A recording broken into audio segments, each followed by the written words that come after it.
লড়াই কি করেছি? আমরা তো বলেছিলাম এই সরকারের পদত্যাগে বাধ্য করব। কোনদিন সরকারের সামনে দাঁড়িয়ে বলেছি আমরা দাঁড়ালাম, তুই যা, তুই যতক্ষণ না যাচ্ছিস ততক্ষণ আমি যাব না। এরকম মুখোমুখি সামনাসামনি তো দাঁড়াইনি। আমরা সমাবেশ দিয়েছি, পুলিশ বাধা করে দিয়েছে, সমাবেশ সরিয়ে দিয়েছি।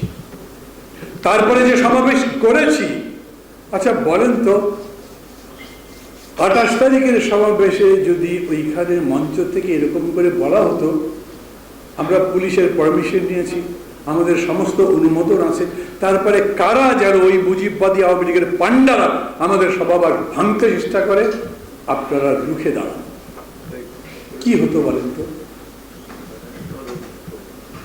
অস্তিত্ব থাকতো ওরা সরকারি দলের, পুলিশগুলো পালাতো। আমি তাই মনে করি শেষ পরিণতি কি হতো তা আমি এখনই বলতে পারবো না, ওটা কি জোর করে বলা যায়? কিন্তু এটা তো ঠিক, আমরা যে সেদিন ঘুরে দাঁড়িয়েছি সেটা ঠিক ঘুরে দাঁড়ানো নয়। আমরা মঞ্চ থেকে নামতে নামতে প্রায় ছুটতে ছুটতে বলেছি কালকে কিন্তু হরতাল, এবং মানুষ হরতাল করেছে। এই যে ঐক্যের কথা বলছেন না, বলছেন ঠিকই। আমি যদি আপনাদেরকেই জিজ্ঞেস করি ঐক্য মানে কি বলেন তো? ঐক্য বলতে কি বোঝাচ্ছে? এক মঞ্চ, এক মঞ্চে যাবেন, খেলাফতে বসিস এক মঞ্চে যাবেন, জামাতের সঙ্গে যাবেন, আর যারা যারা আছে সবার সাথে যাবেন। রিয়েলিটি হচ্ছে সবাই এক মঞ্চে যাবে না, যায়নি, অতীতে কখনো যায়নি। এরশাদের বিরুদ্ধে যখন আন্দোলন হয়েছে তখনও 3টা জোট আলাদা আলাদা করেছে এবং যুগপৎ আন্দোলন হয়েছে। কিন্তু যুগপৎ আন্দোলন মানে তো ঐক্যবদ্ধ আন্দোলনই, একই কর্মসূচি, একই দিন, একই জায়গায় প্রায় একসাথে মিছিল করছি। একটা মিছিল আগে, একটা মিছিল পরে, লম্বা করে যদি দেখেন, একটা ছবি যদি তোলেন ধরে হবে একটা মিছিল। আমরা বলেছি যুগপৎ আন্দোলনে সবাইকে নামাবো, সবাই নামবেন, এবং তারপরে দেখা যাবে আমরা মিছিলের মধ্যে, রাজপথের মধ্যে একাকার হয়ে গেছি ঐক্য করে। এর বিকল্প পারা যাবে? যেটা পারবো না সেই ধরনের স্বপ্ন দেখিয়ে কোনো লাভ নেই। আমি মনে করি এখনো পর্যন্ত এই আন্দোলন জীবিত আছে।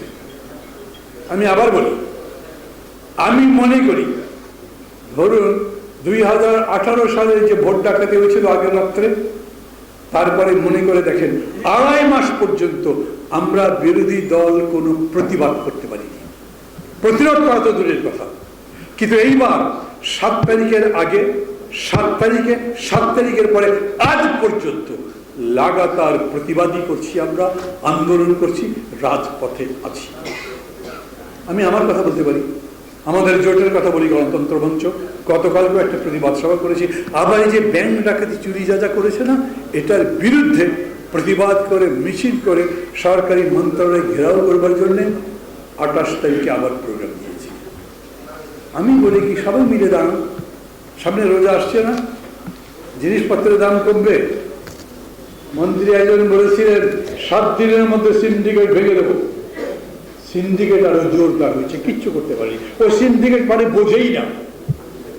আগের মন্ত্রী ছিল টুকু মুন্সি, সে বলেছে ওদেরকে হাতি দিতে পারি না, প্রধানমন্ত্রীর সাথে আলাপ করতে হবে। প্রধানমন্ত্রীর সাথে টিপু মুন্সি আলাপ করেছিলেন কিনা আমরা জানি না।